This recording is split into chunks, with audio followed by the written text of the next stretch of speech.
ولسمشر غني موږ د سیاسي حال د موندلو لپاره د امریکا تعهد معتبر ګڼو. د ژوند میډیا چینل درنو لیدونکو ستړي مشه. په تازه راپور کې درته ښه راغلاست وایم.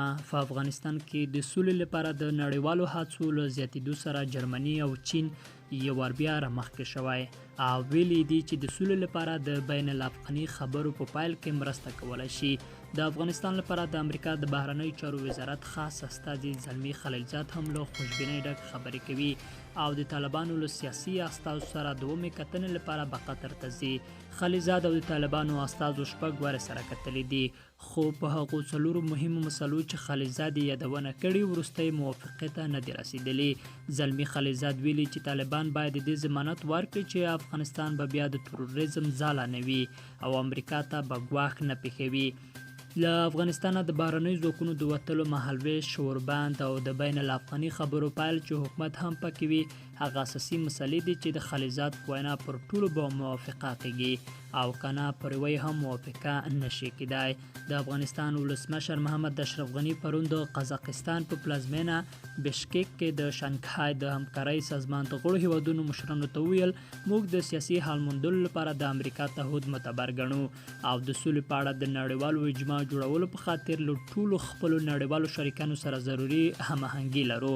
خو ستر پرمختګ د سولې لپاره سیمه ییزه اجماع غواړي او همداراز باید طالبان پر ملاتړ کوونکو د هغوی د اتکا مسله حل شي. همدې کنفرانس ته د روسیې ولسمشر ولادیمیر پوتین هم ویل چې د افغانستان وضعیت ځانګړې پاملرنې ته اړتیا لري. پوتین ویل لکه څرنګه چې نورو همکارانو دلته ویل د افغانستان حالت ته باید جدي پام وشي. افغانان ملي روغې جوړې او اقتصادي ملاتړ ته اړتیا لري.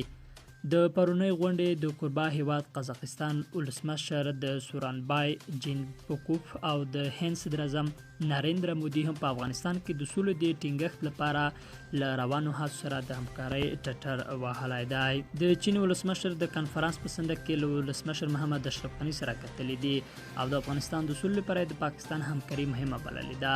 دا په داسې حال کې ده چې امریکا د بهرنیو چارو وزارت مرستیال الیاس ویلز د جون په 14 د امریکا د کانګرس د بهرنیو اړیکو کمیټې ته په استولي یاداښت کې د افغانستان د سولې لپاره د پاکستان پر همکارۍ ټینګار کړی دی. الیاس ویلز کانګرس ته په یاداښت کې لیکلي چې پاکستان باید د افغانستان د سولې له بهیره ملاتړ وکړي او د سخت دریځو له ملاتړه لاس واخلي. هغه لیکلي چې له تروریستي ډلو د پاکستان ملاتړ د منلو وړ نه دی او امریکا په دې اړه جدي دریځ غوره کړی دی. د ژوند میډیا چینل درنو لیدونکو که غواړئ چې په راتلونکي کې موثق خبرونه تاسو ته تر ټولو ژر ورسیږي نو زموږ چینل سبسکرایب، همدارنګه لایک او کمنټ هم مه هېروئ.